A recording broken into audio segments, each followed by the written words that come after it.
الحمد لله رب العالمين والصلاة والسلام على سيد الأنبياء والمرسلين أما بعد فأعوذ بالله من الشيطان الرجيم بسم الله الرحمن الرحيم قال الله تبارك وتعالى في القرآن المجيد والفرقان الحميد ومن يتق الله يجعل له مخرجا ويرزقه من حيث لا يحتسب صدق الله العظيم إن الله وملائكته يصلون على النبي يا أيها الذين آمنوا صلوا عليه وسلموا تسليما الصلاة والسلام عليك يا سيدي يا رسول الله وعلى آلك وأصحابك يا سيدي يا حبيب الله الصلاة والسلام عليك يا سيدي يا نبي الله وعلى آلك وأصحابك يا سيدي يا نور الله مولاي صل وسلم دائما أبدا على حبيبك خير الخلق كلهم محمد سيد الكونين والثقلين والفريقين من عرب ومن عجم والحبيب الذي ترجى شفاعته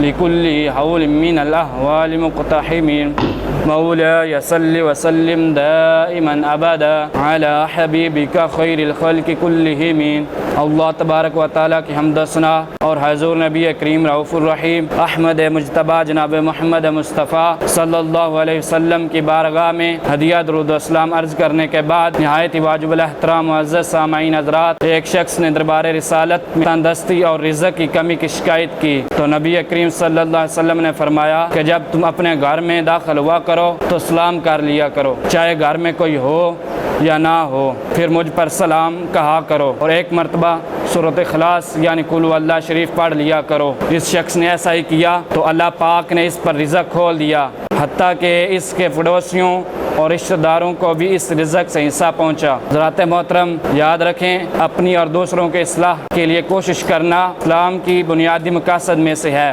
آج ہم میں سے اکثر اس مقصد کو بھولتے جا رہے ہیں۔ اصلاح کا بہترین ذریعہ اپنے نفس کا جائزہ یعنی غور و فکر بھی ہے۔ بنی اسرائیل کا ایک شخص نہایت ہی عبادت گزار تھا، وہ رات میں اللہ تعالیٰ کی عبادت میں مصروف رہتا اور دن میں گھوم پھر کر کچھ چیزیں لوگوں کو بیچا کرتا۔ وہ اکثر اپنے نفس کا محاسبہ کرتے ہوئے کہتا، اے نفس اللہ سے ڈر۔ ایک دن وہ اپنے گھر سے روزی کمانے کے لیے نکلا اور چلتے چلتے ایک امیر کے دروازے کے قریب پہنچا اور اپنی اشیاء بیچنے کے لیے آواز لگائی۔ امیر کی بیوی نے جب اس شخص کو اپنے دروازے کے قریب دیکھا تو اسے بہانے سے محل کے اندر بلایا، پھر اس سے کہنے لگی، اے تاجر، میرا دل تمہاری طرف مائل ہو چکا ہے، میرے پاس بہت مال ہے اور بہترین لباس ہیں، تم یہ کام چھوڑ دو، میں تمہیں ریشمی لباس اور بہت سا مال دوں گی۔ یہ پیشکش سن کر اس کا نفس اس عورت کی طرف مائل ہونے لگا، مگر فوراً اس نے اپنی عادت کے مطابق اپنے نفس کو مخاطب کرتے ہوئے کہا، اے نفس اللہ سے ڈر۔ پھر اس عورت کو جواب دیا، مجھے اپنے رب کریم کا خوف ہے۔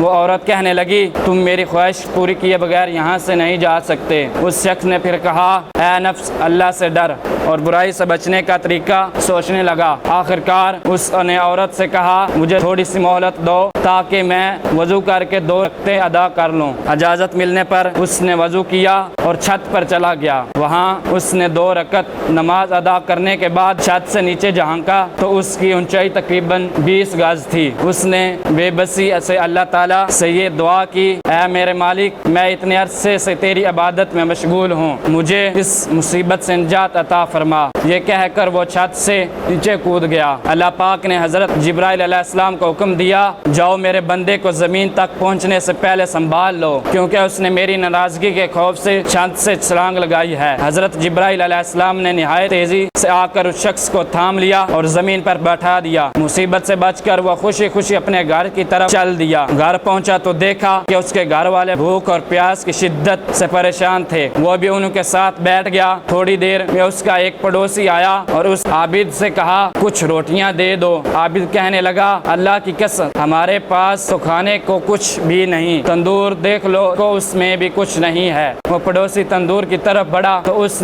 میں پکی ہوئی روٹیاں نظر آئیں۔ اس نے عابد کو اس بات کی خبر دی۔ جب اس کے گھر والوں نے یہ معاملہ دیکھا تو انہیں بڑا تعجب ہوا۔ عابد کی بیوی کہنے لگی، یقیناً اس میں ہمارا کچھ کمال نہیں، یہ سب تیری برکت اور کرامت کی وجہ سے ہے، بتاؤ اس کا راز کیا ہے؟ تو اس عابد نے اپنا راز کھولا اور وہ مکمل واقعہ بیان کیا، جس کی برکت برکت سے اس پر یہ انعامات ہوئے تھے۔ حضرات محترم، اس حقائق سے معلوم ہوا کہ جو شخص اپنے اعمال کا محاسبہ کرتے رہتے ہیں، یعنی غور و فکر کرتا ہے اور خود کو ہر وقت اللہ پاک سے ڈراتا ہے، تو یہ نیک عمل دنیا کی آزمائشوں سے بھی بچا لیتا ہے اور آخرت میں اس کے لیے فائدے کا سبب بنتا ہے۔ دوسری بات یہ معلوم ہوئی کہ اپنے نفس کا محاسبہ کرتے رہنے سے بندہ گناہوں سے بچ بھی جاتا ہے، جس طرح سے وہ اللہ کا نیک بندہ جب عورت کی دعوت گناہ کی طرف مائل ہوا تو اسے اپنا محاسبہ کرنے کی عادت کی وجہ سے فوراً اس کے منہ سے یہ جملہ نکلا، اے نفس اللہ سے ڈر، اور پھر اس پر خوف خدا ایسا غالب ہوا کہ وہ گناہ سے بچ گیا۔ تیسری بات یہ معلوم ہوئی کہ